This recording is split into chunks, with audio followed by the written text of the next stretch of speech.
Hello दोस्तों, आपका स्वागत है मेरे यूट्यूब चैनल रोचक कहानियाँ पर। आज हम आपको दादा ठाकुर की हवेली की कहानी सुनाने जा रहे हैं। अगर आपको वीडियो अच्छी लगे तो वीडियो को एक लाइक ज़रूर कर दें। चैनल पर नए हो तो चैनल को सब्सक्राइब कर लें। रात के समय कार धक्के खाते हुए रुक गई और उसमें आरव नीचे उतरा और घड़ी देखी। उस वक्त रात के ठीक 9 बज रहे थे।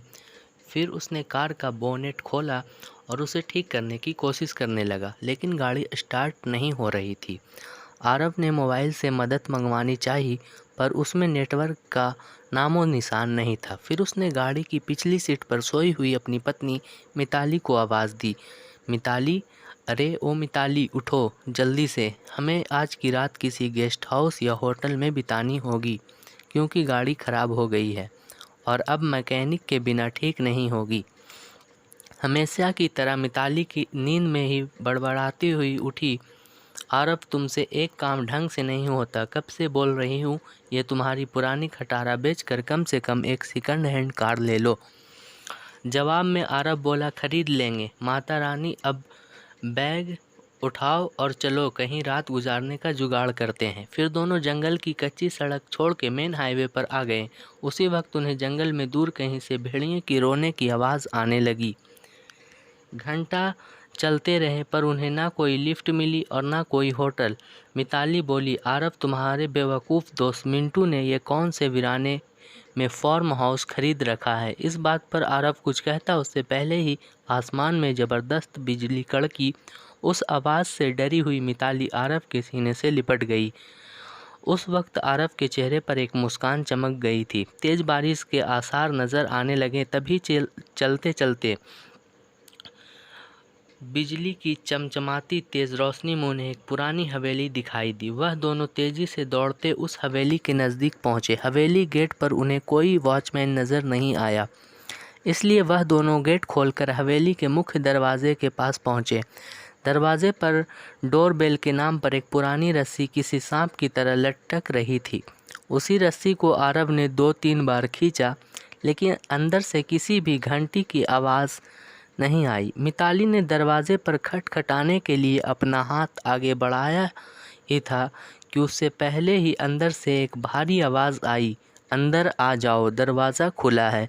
उन दोनों को यह बात अजीब लगी, क्योंकि अंदर से किसी भी घंटी की आवाज़ नहीं आई थी।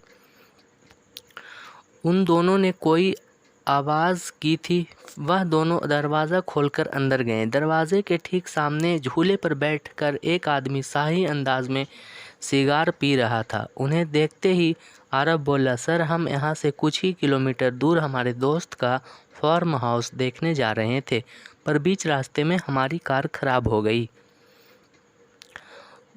मोबाइल में नेटवर्क भी नहीं है, क्या हम आपके फ़ोन से एक कॉल कर सकते हैं? झूले पर बैठे उस आदमी के चेहरे पर कोई भाव नहीं था। उसने कहा, ज़रूर कीजिए, टेलीफोन ऊपर के आखिरी कमरे में है। आरव ने उन्हें पहले परिचय देना उचित समझा। उसने कहा, मेरा नाम आरव है, यह मेरी पत्नी मिताली है। उस आदमी ने कहा, मेरा नाम दादा ठाकुर है, मैं इस हवेली का मालिक हूँ। आरव और मिताली हवेली की शान देखते ही रहे थे कि उनकी नज़र दादा ठाकुर के पीछे वाली दीवार की सबसे बड़ी फ़ोटो फ्रेम पर पड़ी, जो खाली थी, और दूसरे पूरे घर में जो भी तस्वीरें थी उन सभी में फ्रेम थी। सब में एक बात समान थी, किसी भी तस्वीर में कोई हंस नहीं रहा था। सभी तस्वीरें बिल्कुल भी भावनाहीन थी। फिर आरव और मिताली दोनों ऊपरी मंजिल पर गए और आखिरी कमरे में जाकर हेडलाइन से अपने दोस्त मिंटू को कॉल करने लगे। बहुत बार कोशिश करने पर भी फ़ोन नहीं लग रहा था। तभी मिताली की नज़र उस दीवार पर पड़ी। वहाँ और एक फ़ोटो फ्रेम टंगी थी, उसमें भी कोई तस्वीर नहीं थी, सिर्फ एक खाली फ्रेम।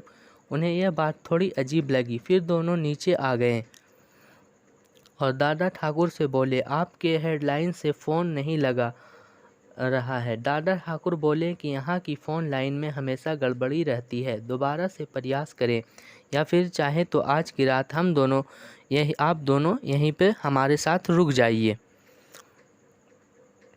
मिताली और आरव कमरे में जाकर फिर कॉल करने की कोशिश करने लगे पर सब बेकार। आखिर में दोनों ने रात वहीं रुकने का निर्णय लिया। बेड पर लेटते ही दोनों की आंख लग गई। रात के ठीक 1:30 में आरव की नींद अचानक से खुल गई और वह एक बार फिर से अपने दोस्त को फ़ोन लगाने लगा, लेकिन उस वक्त फ़ोन पूरी तरह डेड था। हाथ से फ़ोन नीचे रखते हुए आरव की नज़र दीवार पर गई और सामने का नज़ारा देखकर उसके चेहरे पर से हवाइयाँ उड़ गई, क्योंकि कुछ घंटे पहले देखी हुई खाली फ्रेम में अब उन दोनों की तस्वीर थी और उसके नीचे लिखा था कि उनकी मौत की तारीख कब है। उसने मिताली को उठाया और उस तस्वीर को दिखाया। वह बोली, यहाँ तो कुछ गड़बड़ है आरव, हमें अभी के अभी यहाँ से बाहर निकलना होगा। फिर दोनों वहाँ से सरपट दौड़ लगाई। सीढ़ियों से वह दोनों तेजी से नीचे उतरने लगे, पर उतरते वक्त सीढ़ियों पर उन्हें 4 पैरों की जगह 6 पैर की आवाज़ आ रही थी। अब वह दोनों काफ़ी डर चुके थे। कुछ भी करके उन्हें बस दरवाज़ा खोल के बाहर भागना था। पर दरवाजे के पास पहुंचने के बाद जब दोनों ने उसे खोलने की कोशिश की, पर उनकी कोशिश नाकामयाब रही, क्योंकि दरवाज़ा किसी ने बाहर से बंद कर दिया था और अब वह दोनों उस भूतहा हवेली में कैद हो चुके थे। आरव और मिताली दरवाज़ा पीट रहे थे, मदद के लिए चिल्ला रहे थे। उसी वक्त बदकिस्मती से बिजली चली गई। बिजली जाने के बाद चारों तरफ शमशान का सन्नाटा फैल गया। मिताली अपने कांपते हाथों से मोबाइल टॉर्च जलाने लगी। जैसे ही उसने टॉर्च चालू की, उसकी रोशनी सबसे पहले सामने वाली उस बड़ी सी फ़ोटो फ्रेम पर पड़ी, जिस फ्रेम को आते वक्त दोनों ने खाली बिना तस्वीर के देखा था।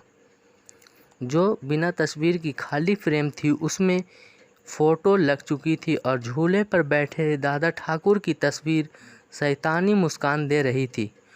और अगले ही पल दादा ठाकुर तस्वीर से धीरे धीरे गायब होने लगे और उसके नीचे रखा हुआ झूला बिना हवा के झूलने लगा।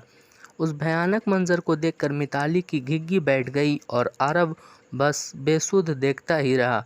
कुछ ही पलों में मोबाइल भी स्विच ऑफ हो गया। अब तक उजाले में मिताली और आरव को वहाँ पर एक दूसरे की सांसों की आवाज़ सुनाई दे रही थी, पर अब अंधेरे में उन्हें कई सारे लोगों के सांसों की आवाज़ सुनाई देने लगी। एक एक करके सभी आवाज़ें नज़दीक आ रही थी और कुछ ही पलों में दर्द भरी चीख के साथ उन दोनों की तस्वीर भी बाकी तस्वीरों के साथ हवेली की दीवार पर टंग गई और दादा ठाकुर झूले पर बैठ के सिगार पीते हुए किसी और मेहमान का इंतज़ार करने लगे।